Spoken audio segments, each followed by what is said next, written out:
Hello दोस्तों, आज की कहानी बांझ माँ।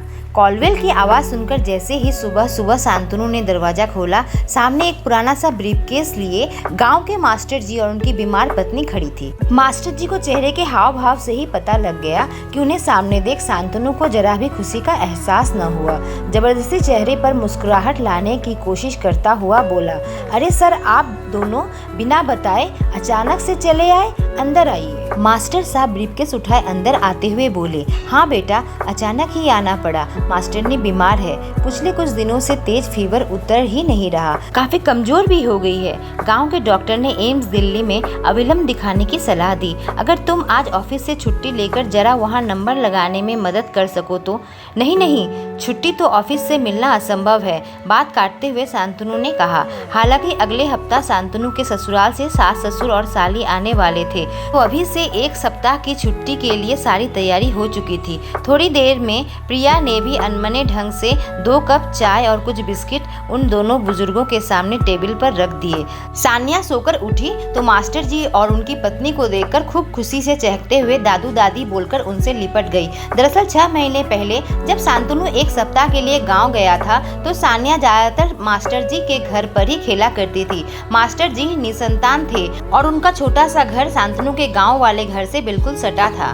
बूढ़े मास्टर साहब खूब सानिया के साथ खेलते और मास्टरनी साहिबा बूढ़ी होने के बावजूद दिन भर कुछ न कुछ बनाकर सानिया को खिलाती रहती थी। बच्चे के साथ वे दोनों भी बच्चे बन गए थे। गांव से दिल्ली वापस लौटते वक्त सानिया खूब रोई। उसके अपने दादा दादी तो थे नहीं, मास्टर जी और मास्टरनी जी में ही सानिया दादा दादी दिखती थी। जाते वक्त शांतनु ने घर का पता देते हुए कहा कि कभी भी दिल्ली आए तो हमारे घर जरूर आए, बहुत अच्छा लगेगा। दोनों बुजुर्गों की आंखों से सानिया को जाते देख आंसू गिर रहे थे और जी भर भर आशीर्वाद दे रहे थे। कुल्ला करने जैसे ही मास्टर जी बेसिन के पास आए, प्रिया की आवाज सुनाई दी, क्या जरूरत थी तुम्हें इन्हें अपना पता देने की? दोपहर को मेरी सहेलियां आती है, उन्हें क्या जवाब दूंगी? और सानिया को अंदर ले आओ, कहीं बीमार बुढ़िया मास्टरनी के गोद में बीमार न पड़ जाए। शांतनु ने कहा, मुझे क्या पता था कि सच में आ जाएंगे, रुको किसी तरह इन्हें यहाँ से टरकाता हूँ। दोनों बुजुर्ग यात्रा से थके हारे और भूखे आए थे। सोचा था बड़े इत्मीनान से शांतनु के घर चलकर सबके साथ आराम से नाश्ता करेंगे, इस कारण उन्होंने कुछ खाया पिया भी न था।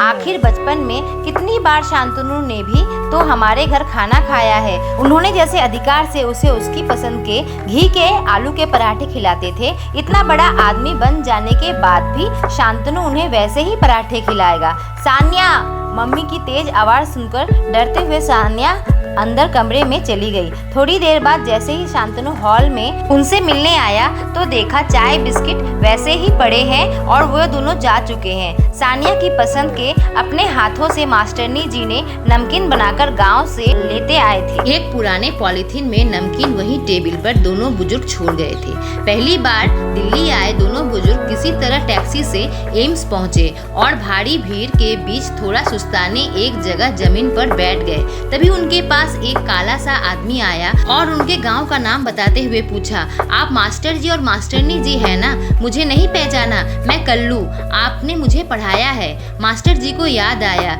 ये बटेसर हरिजन का लड़का कल्लू है। बटेसर नाली और मैला साफ करने का काम करता था। कल्लू को हरिजन होने के कारण स्कूल में आने पर गाँव वालों को ऐतराज था, इसीलिए मास्टर साहब शाम में 1 घंटे कल्लू को चुपचाप उसके घर पढ़ा आया करते थे। मैं इस अस्पताल में 4th वर्गीय कर्मचारी हूँ। साफ सफाई से लेकर पोस्टमार्टम रूम की सारी जिम्मेदारी मेरी है। फिर तुरंत उनका ब्रीफ के सर पर उठाकर अपने 1 रूम वाले छोटे से क्वार्टर में ले गया। रास्ते में अपने साथ काम करने वाले लोगों को खुशी खुशी बता रहा था, मेरे रिश्तेदार आए हैं, मैं इन्हें घर पहुंचाकर अभी आता हूं। घर पहुंचते ही पत्नी को सारी बात बताई। पत्नी ने भी खुशी खुशी तुरंत दोनों के पैर छुए।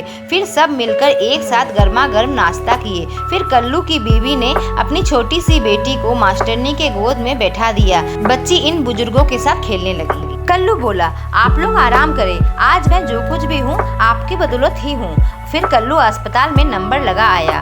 कल्लू की माँ नहीं थी बचपन से ही। मास्टरनी साहब का नंबर आते ही कल्लू हाथ जोड़कर डॉक्टर से बोला, जरा अच्छे से इनका इलाज करना डॉक्टर साहब, ये मेरी बूढ़ी माई है। सुनकर बूढ़ी माँ ने आशीर्वाद की झड़ियाँ लगाते हुए अपने कांपते हुए हाथ कल्लू के सर पर रख दिए। वो बांझ औरत आज सचमुच माँ बन गई थी। उसे आज बेटा मिल गया था और उस बिन माँ के कल्लू को भी माँ मिल गई थी।